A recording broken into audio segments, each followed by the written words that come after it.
Okay, let's dive into this explainer. If you've been tracking the tech space lately, you know we're in the middle of a massive shift. We are officially past the days where AI was just, a clever text box you chatted with. Today, we're looking at AI's aggressive maturation into a fully autonomous, regulated workforce. We're talking about systems acting entirely on their own, the friction that's causing out in the corporate world, and the sudden global scramble to actually put some guardrails in place. So here's our roadmap for today's explainer. First, enter the AI agents. Second, cybersecurity at machine speed. Third, the human reality check. And fourth, creating global guardrails. Let's get to it. Chapter 1. Enter the AI agents, moving past chatbots. This whole philosophical shift is brilliantly illustrated by what's happening right now over at Domino Data Lab. They're making a massive strategic pivot. They're actually moving away from being a traditional MLOps platform where the total obsession was entirely on raw model performance to what they're calling a managed AI application factory. And the reason why is pretty fascinating. Think about it.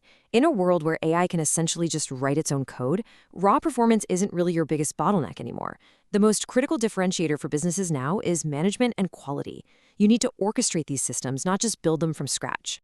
And notice just how incredibly fast the major players are deploying these autonomous capabilities. We aren't just talking about abstract theory here. These are the actual tools pushing models into practical, independent use today. You've got the new version of Cloud Code running background agents that can literally just automatically commit code. Google is aggressively pushing production agents through its new Genkit workflows. And Anthropic's Fable 5 model, it was actually just ranked #1 by Chaos specifically for remote work tasks. So these aren't just helpful assistants, they are essentially digital employees executing complex workflows totally in the background. So how does this agent era translate outside of just software development? Well, take the Tour de France. The organizers teamed up with Capgemini to launch Inside My Race. What this system does is ingest absolutely massive amounts of complex telemetry data. Stuff like rider speed, physical condition, peloton tactics, and it instantly turns all of that into real-time, personalized stories and 3D visuals for the fans. It's literally acting like an autonomous sports commentator and analyst, adapting on the fly to follow your favorite riders. It's just a perfect example of AI doing the heavy lifting of data translation in real time. Chapter 2. Cybersecurity at machine speed. Machine speed defense. Now, when you have agents that can act this quickly, you obviously want to deploy them where speed is literally a matter of survival. This exact step-by-step workflow is being used by cutting-edge systems right now, like Cognition's Devon security swarm. First, the AI autonomously scans a massive code base. Then, it isolates and validates a vulnerability. Step 3, it automatically tests a patch. And finally, Step 4, it just deploys the fix via a pull request. There's no waiting around for a human engineer to wake up, grab a cup of coffee, and read through a threat report. The AI just finds the hole and plugs it, autonomously. And we're seeing this hit the enterprise level right now. Cognizant just announced a formal partnership with OpenAI to deploy the new GPT 5.5 model out in real-world environments. They're using a tool called Trusted Access for Cyber. The entire goal here is hyper-efficiency. They want to violently compress the time between discovering a vulnerability and applying the patch. The idea is simple but totally revolutionary. You have to fix the code before human hackers even have a chance to react. It is machine speed defense against human speed attacks. Chapter 3. The Human Reality Check. Business Market Friction. But before we get too carried away with this hyper-efficient autonomous future, we really need to pause and look at the broader business market. Because out there, things aren't quite so seamless. According to a recent CNBC report, we're actually seeing a layoffs reversal. Employers who completely rushed to replace their staff with AI deployments are now quietly bringing those human workers back. Why? Well, because automating tasks that require actual human judgment is proving to be incredibly difficult. Companies are running into frequent quality issues. Turns out relying on an AI to make nuanced decisions without human oversight is a very fast way to break your business processes. This friction is leading to some pretty serious warnings. Economists are now explicitly pointing out the risk of a boom-bust cycle in the AI sector. There's been this absolute frenzy to deploy AI and cut human costs, right? But the limitations of the technology in nuanced scenarios mean that simply slashing your workforce isn't the magic bullet that investors were hoping for. So, instead of this endless cycle of trying to replace workers with imperfect AI, economists are urging a pivot. They're recommending that massive, sustainable investments get directed towards sectors that desperately need human empathy and judgment.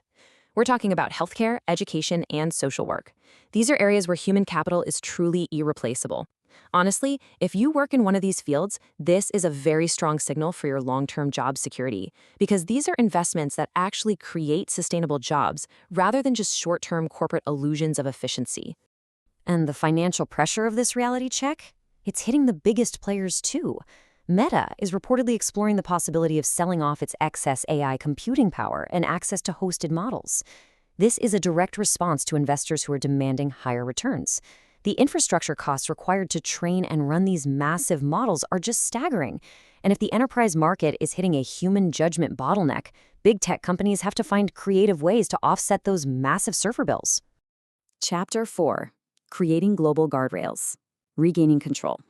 With technology this powerful, incredibly expensive, and, let's face it, sometimes unpredictable, the geopolitical world is totally scrambling to regain control. Over in the US, the approach right now relies heavily on collaboration. The government is in advanced talks with leading AI companies to establish voluntary safety standards for new model launches, and we're expecting an announcement on that as early as next week. But make no mistake, models are absolutely subject to political realities. Just recently, Anthropic's highly capable Fable 5 model experienced a brief outage specifically due to US national security checks. So even as export restrictions were lifted, it was a pretty stark reminder that these agents operate at the pleasure of national security protocols. And to understand why this matters globally, listen to this staggering data from the UN.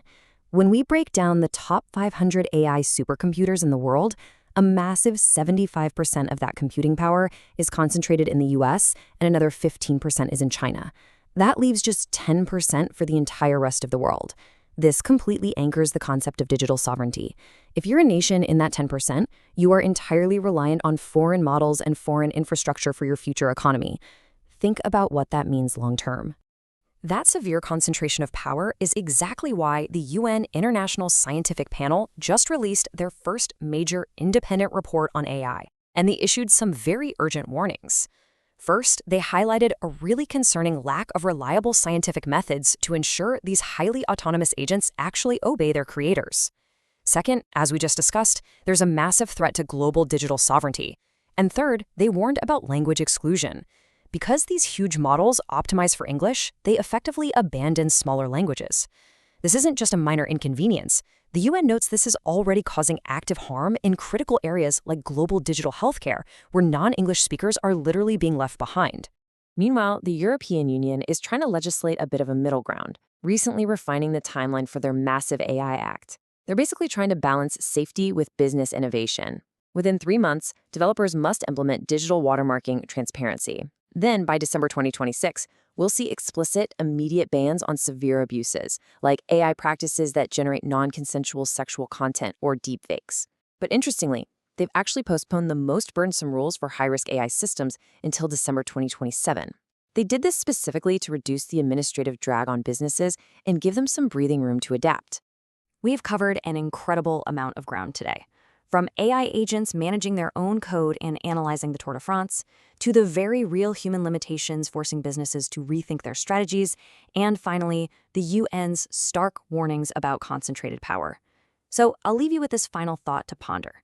As these AI agents increasingly learn to act entirely on their own, solving problems at literal machine speed, will our fragmented global regulations manage to catch up before we lose control of the wheel? Thank you so much for joining me for this explainer. Keep learning, and I'll see you next time.